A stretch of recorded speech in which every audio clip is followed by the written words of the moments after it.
Scientific Christian Mental Practice by Emma Curtis Hopkins. Chapter 4, Foundation of Faith. The words omnipresence, omnipotence, omniscience grant revealing. The dividing syllable ni between om and presence means nothingness or absence, as explained in Lesson 3. If a principle is nothing to us until we know it, this principle of the value of words in relation to our lives may seem to be unreal until we watch the difference which knowing the nature of words makes in our life. We silently speak the words omnipresence, omnipotence, omniscience.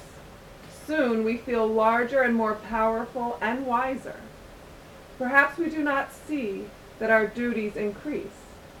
Our power to carry on large affairs enlarges. Our judgment is better. Perhaps we do not see all this quickly. The Brahmins attained to great power and wisdom by meditating much on Om, their name for God.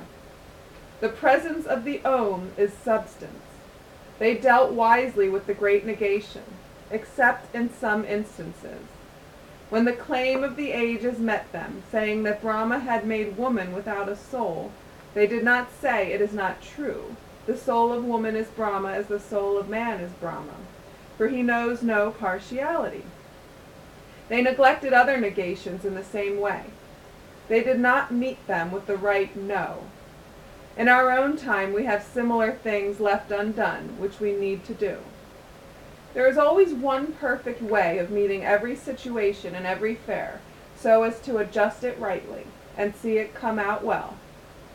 Carlyle tells us, the situation that hath not its duty, its ideal, was never yet occupied by man.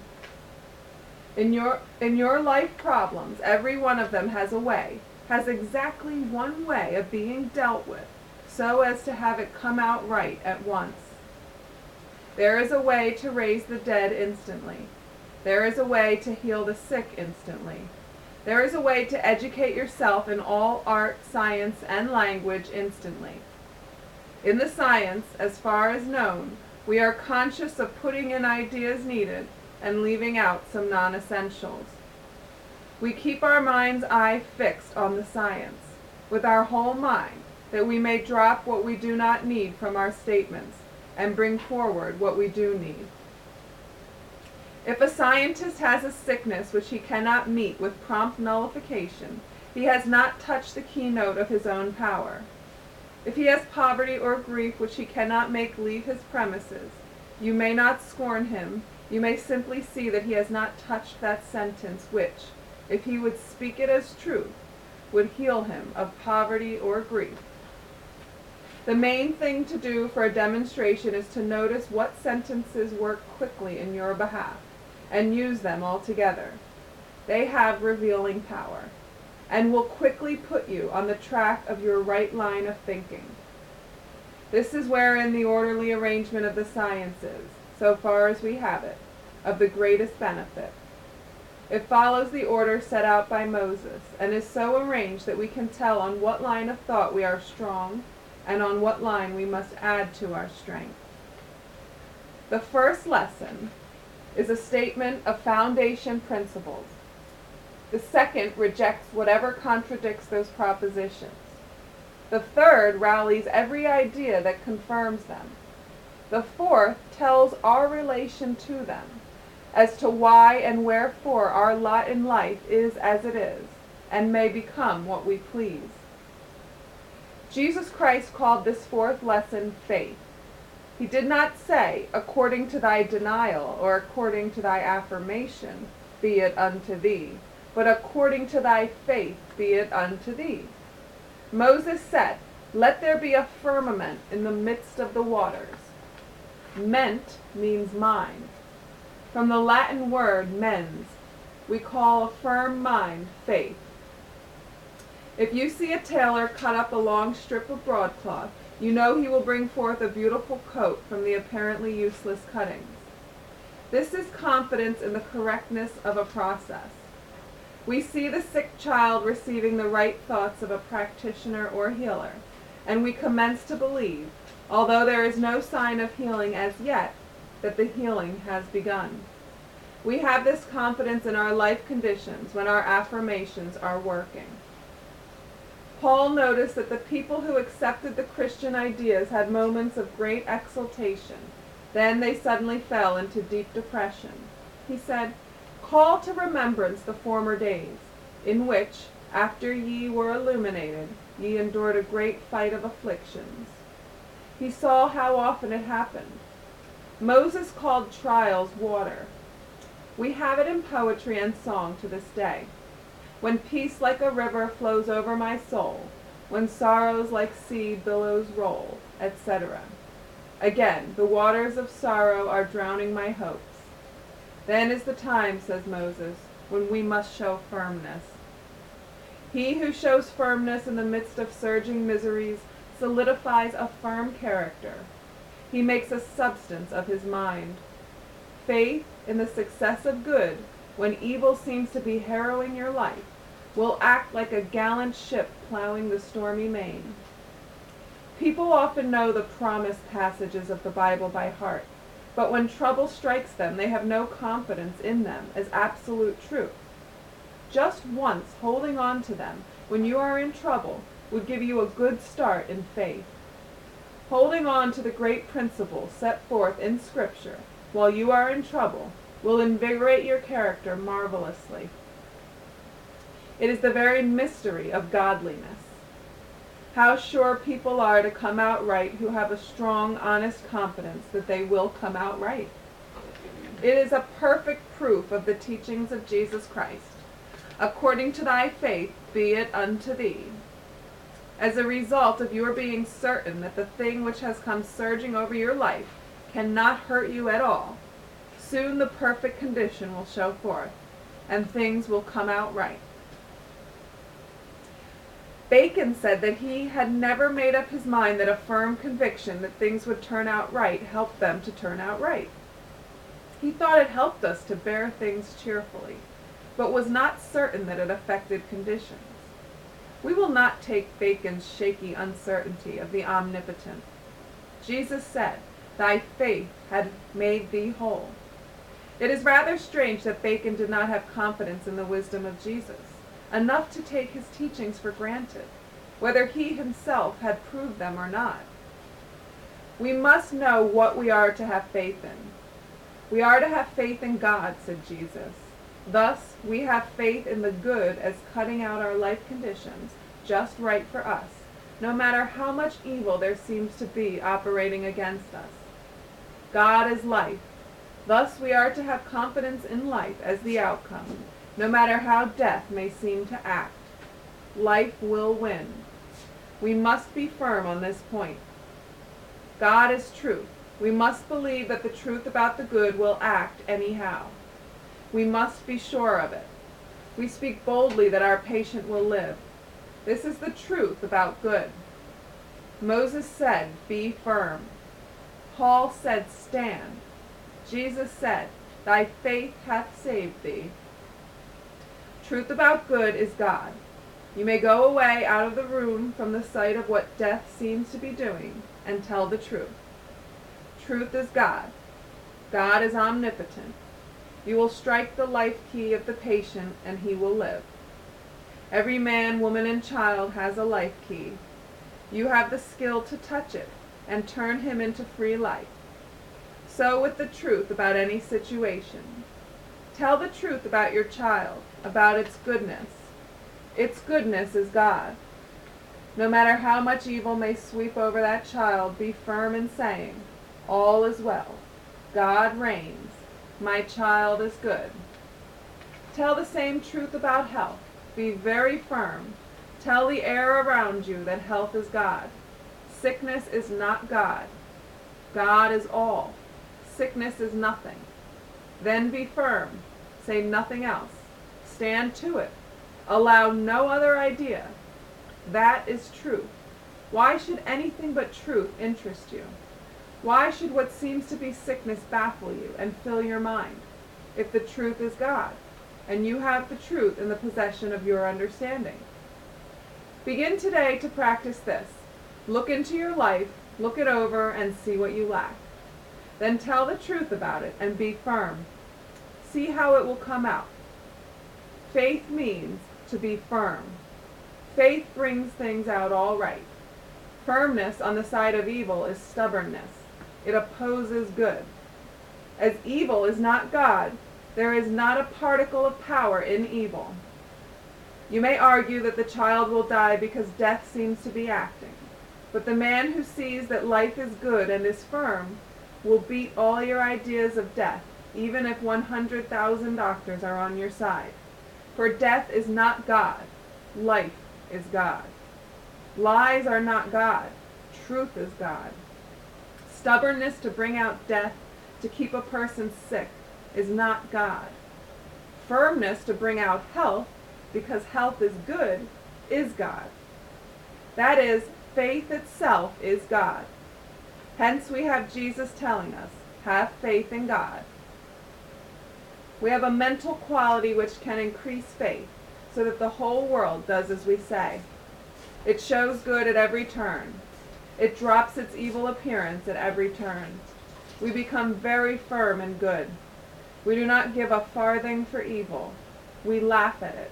We ignore it. It is nothing. We are so firm, so steady, that all things are seen by us as God made them. There is one thing about your firmness that I wish to speak of. It is this. You need not try any experiments of putting your will on the patient, nor against evil, nor for good. You may only tell the truth about God. The truth is its own will. It is the omnipotent will. You might get weary trying to exercise your will, but you would become strong from being firm. The truth that you speak asks only your announcing it and standing by it. There is a generation of faith, like the generation of electricity.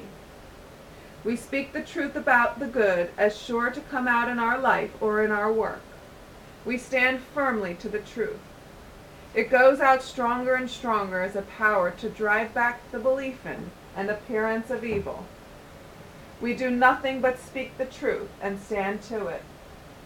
If we feel confident one moment that all will come out right, just because a little appearance for the better shows up, and then our heart sinks the next moment because a bad appearance sets in, we are unstable. We are judging by appearances, and Jacob said to his son Reuben, unstable as water, thou shalt not excel. Firmness as to mind or good, being the power, does not make the good come out right. It makes us see the good in its true light. All is good in reality. We have power to see things in reality. We see things in reality by being firm in our minds. The firmness of our minds as to good is the original substance of all things. Thus, substance touches substance when we speak the truth to the sick man. He draws out into sight as well. He is exposed as alive. Firmness to any principle will expose a power. More than that, it will expose the very thing you seek in it. If you have, for instance, set your mind to heal heart disease, and are sure there must be a remedy, keeping firm to the idea and seeking for the healing of heart disease, your mind will get firmer and firmer, till one day it feels a quickening certainty. At that moment you may be handling clover leaves. You give some clover leaves to the patient, and he gets well. Then you insist that the clover leaves made him well and cured him. But it was the new quality of your own mind. Firmness developed a new working efficiency. You might have been handling camphor gum at that time, and it would have done the same. While you keep your mind and heart intent upon healing heart disease, those clover leaves will obey the streams of healing energy that quiver forth from your soul. When you have withdrawn your thoughts, or the influence of your mighty confidence has passed into another realm, the clover leaves will no longer cure. Paul's aprons and handkerchiefs served to cure people, because radiating from him went a buoyant confidence in his own principles. Shaky and feeble people felt the confidence of him as a brace. It took hold of that concealed substance within their own natures, and it recognized itself. All great remedies discovered by man have owed their curative energies to the continuous confidence of some firm mind. When that mind left the remedy, it would not work. It is for this reason that the faith should be set on God.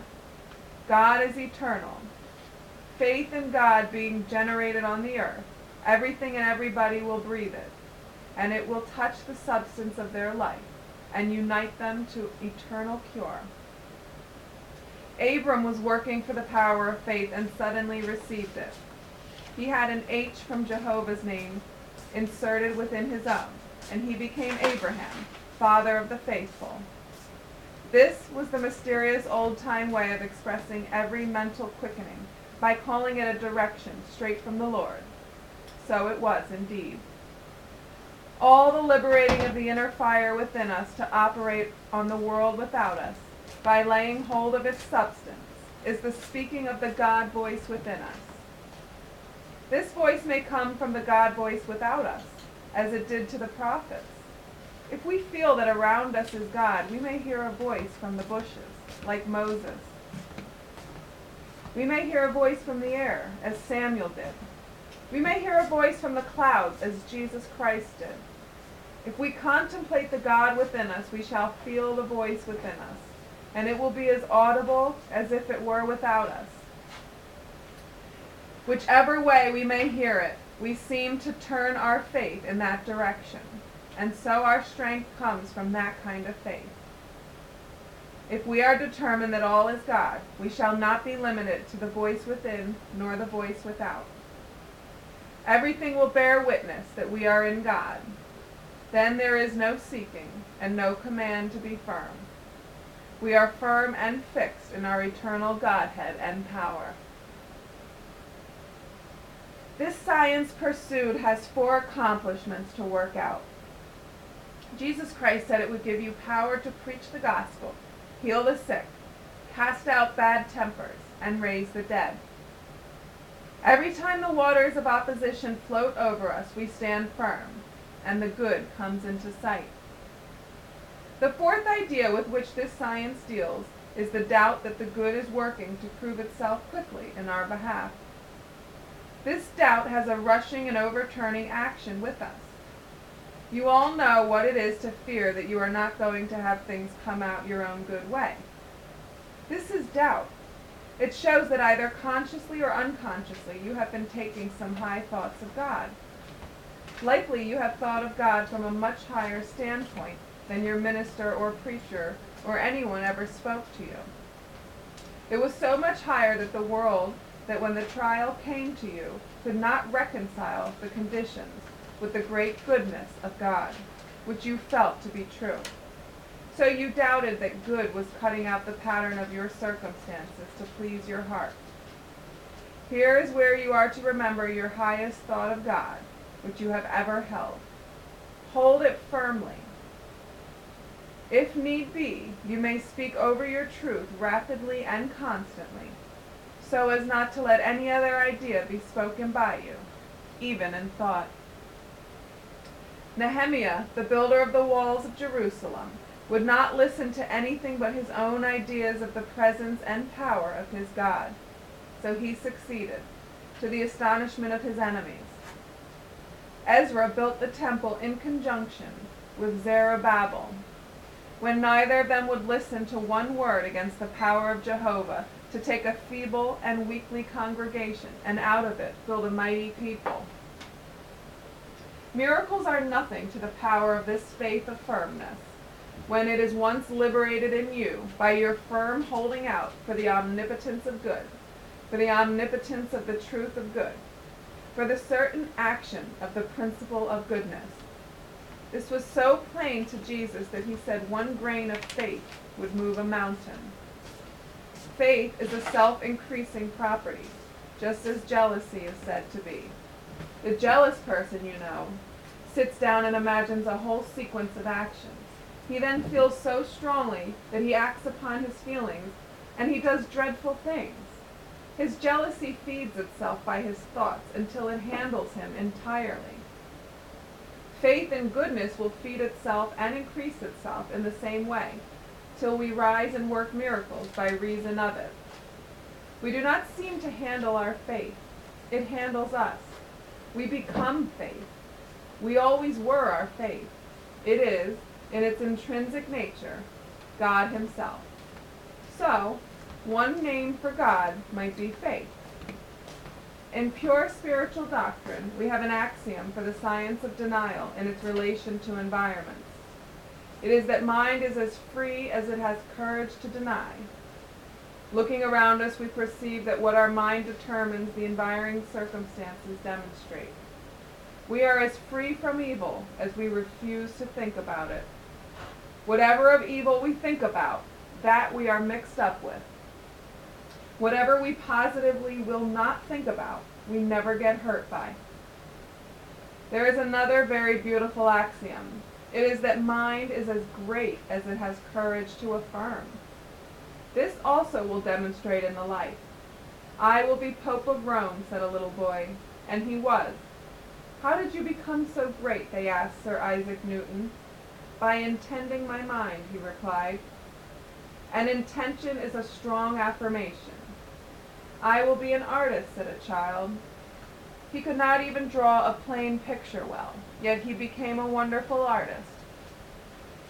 For this fourth lesson there is an axiom, which is very true in demonstration. It is that mind will certainly demonstrate as much greatness as it has courage to stand by its intention. It is not so much by what we do as by what we think that we stand by our affirmations or intentions. For instance, no amount of dosing with drugs or rubbing or poulticing could avail to cure your patients. But your mind, holding firmly on to its denials and affirmations, is certain to cure them, though you do not lift a finger. Euripides, a Greek dramatist, was one of those thinkers of the far past whose axioms have come down to us. About 450 BC, he said, one right thought is worth 100 right hands. And so it is. A child's prayer can do more to clothe and feed a family than its father's daily toil, exactly as your treatment in a sick room will do more in curing than 100 doctors' best prescriptions. In all great lives you will see that it is what they did when some storm of adversity struck them which made their characters count. Nehemiah never flinched when they told them that if he stayed outside the temple he would be slain. When they threatened him, he arose and said, should such a man as I flee, I will not go in. Paul sang praises to God in prison. Silas joined him, and a great earthquake shook the foundations of the prison at the sound of their singing. Certain tones have power to shake rocks, to crumble walls, to lift weights. Paul and Silas thought only of omnipotent good, and it shook off their bonds. It opened their prison doors. This way of treating exile was so different from the way Seneca acted, who was exiled about that time, and wailed and lamented so abjectly that his high-sounding phrases seemed a mockery. There is always once, at least, when we are called to stand steady to our principles. In one of the Bronte novels it is spoken of in beautiful language that we do not know the value of our high principles and laws until we test them in trial. Take this night your hardest trial and put some denial and affirmation before it. Then, from that hour, stand by your denial and affirmation. Stand firm. This is your faith that builds character. Nothing is sure at all in your life until it has been put through the furnace, which is the meeting of the opposite to it with its noble steadfastness to itself. There is a spirit in man, and the inspiration of the Almighty giveth him understanding, says Job. This spirit in man is his God. The inspiration is his breath of God. The God within and the God without are united by breathing. But the eternal breath of air into the lungs is only a symbol, a hint of the true breath which right thoughts can give. if they are put forth and taken in at the moment of intense experience, called trouble. It is equally powerful if in a moment of great joy one keeps firm to the same great truth. Firmness is poise, balance of character. Balance, poise of character, is a great healing quality. We become healers of disease according to our poise of character. The thoughts of good within us are opposed to the beliefs of evil that seem to swell and surge without us. This makes an apparent conflict. If the firm will stands by the good, the middle wall of partition is broken down. Paul speaks of the thoughts of evil, which make seemingly evil conditions and surroundings, as the middle wall of partition.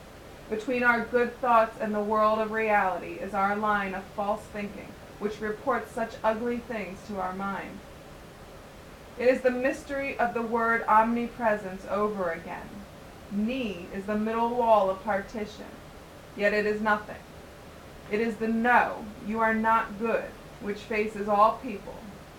When met by the no of your proposition of the irresistible good, it falls away. It is the same with many of the words of Scripture, whether we have before observed their wonderful possibilities or not. Take the word ho in the sentence, ho, everyone that thirsteth. Students have been surprised to see how appropriate it is to the sentence, outside of a mere explanation. H-O were the two letters which in ancient alchemy represented water. In modern chemistry they use the formula H2O, but it was an expression far beyond the simple first sight of the word. It is the same with all Scripture language. Take the word firmament, firm to God in all things. It has the full meaning of a mind firm to holiness, firm to goodness, firm to God in all things, firm to good when evil appears, firm to life when death seems near, firm to health when sickness seems reigning, and so on. A mind striving to set itself free in steadfastness from the waters of these trials. The A, which divides the word firm from the word meant, is the angel in the sun, of whom John the Revelator speaks. When he seems dark, he is Abaddon, according to the Hebrew tongue, or Apollon, according to the Greek tongue. When he is the dark angel, he is the angel of the bottomless pit. But it is only in misunderstanding that he is darkness. In understanding, he is an angel and archangel of light and life and joy. It works out in human character as the forces which are said to follow men as the sun follows them, or as the night follows them. The first force or quality for which this A stands is approbativeness, and this is very strong in all mankind from early childhood. The second is amativeness, which comes later. The third is ambition, which comes in its fullness still later on. The fourth is acquisitiveness, which is yet later. When the character is in the light, these four are seen to be: first, artlessness, which is innocence; second, attractiveness, which is beauty and judgment; third, aspiration; and fourth, ascension, or the complete absorption of the mind and life in spiritual themes.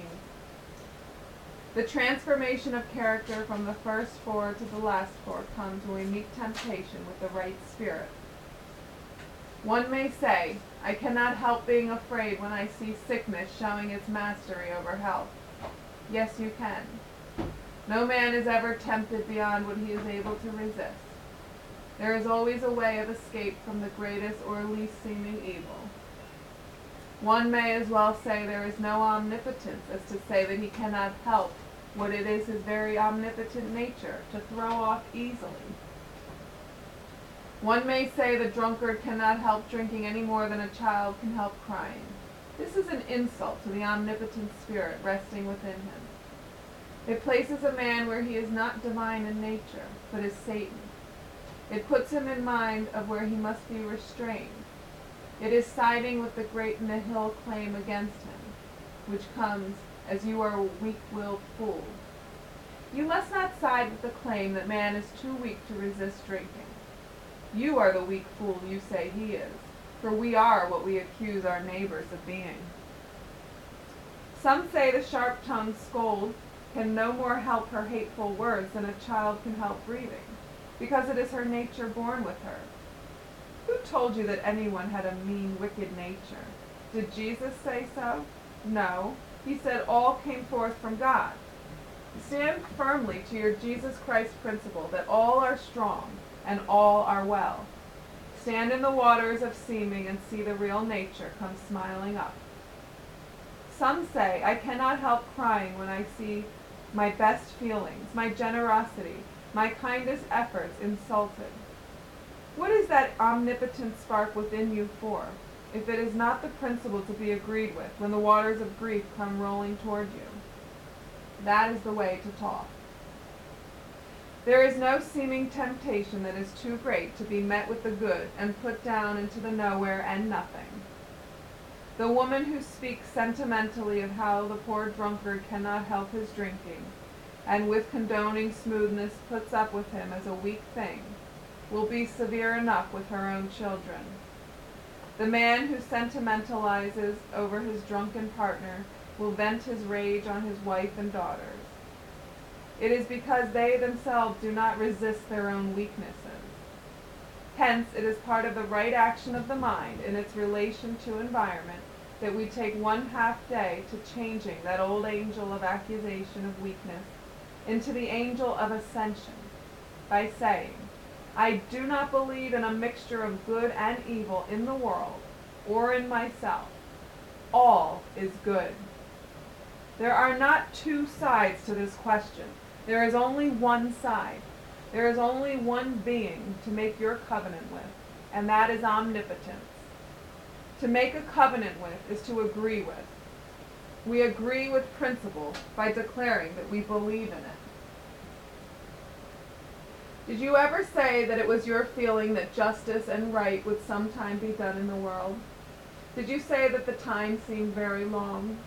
Did you think that it would be far ahead in the millennium time of the poets and prophets?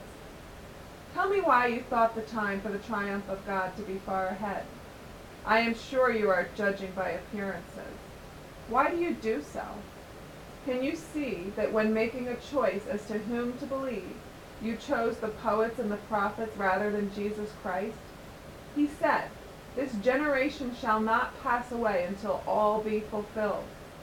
If he was speaking to the people, can you not see that he meant that if they took his doctrine, they would see the fulfillment of their words in their own day? He said, this day is salvation come. It is certain that when you put out great words of truth into the air, you may expect to see them come to pass any moment. Notice the way these texts read. Immediately his leprosy was cleansed. Immediately he received his sight. He lifted her up, and immediately the fever left her. Immediately she was made straight and glorified God. And immediately he was made whole. And immediately I was in the Spirit. The idea of spiritual science seems to be entirely of instantaneous demonstration, if the words of Jesus are believed rather than the ideas of the poets and prophets. The whole fact of demonstration rests upon wise choice. Today, if you will choose the teaching of Jesus Christ, you will be based in mind. You will know where you stand. A good base of mind is a good healing power. It is a better policy either to believe in something entirely or disbelieve entirely than to be up and down in changes of feeling about matters. A businessman who believes in nobody is a certain man to deal with. You are sure he will show no favors, so you do not whine and shake around where he is. You stand up and keep your eyes on your own affairs. A businessman who believes in everybody has exactly the same effect, only that he braces you to believe in yourself, because he believes in you. Then agree with some principle. Stand to it. Here is a commandment of Solomon. Keep sound wisdom and discretion. So shall they be life unto thy soul. Hear this idea of the power of faith. The Lord shall be thy confidence, and shall keep thy foot from being taken. When the Lord is your confidence, you will never find yourself at all deceived by the ways and speech of men and women, though they be very brilliant, if they speak outside of the principle that demonstrates healing and goodness and life. Do you remember two pieces of statuary by Thorwaldsen, the Danish sculptor, which he called Day and Night? On the breast of the woman, who symbolizes night, repose twin babes, death and sleep. So limp and terrible looks the little figure of death. So absent from life looks the little baby, sleep. On the shoulders of day smiles the child of quickening life. Life and joy and vigor laugh in every curve. One is the symbol of unreality, and the other is the symbol of reality. In truth, there is no sleep and there is no death. All is life. Life at its joyous height is the rest of God, which sleep tries to symbolize. Life at its sweetest charm is the peace which night tries to typify.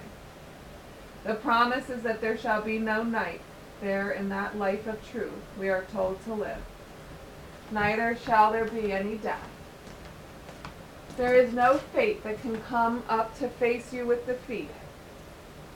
You were not made for failure, no matter who you are, nor how much you know, nor what anyone has told you. God is your prosperity. God, the Most High, is your defense. God, the absolute good, is your friend. Do not heed that high-sounding poetry which reads, "On 2 days it is useless to run from thy grave, the appointed and the unappointed day.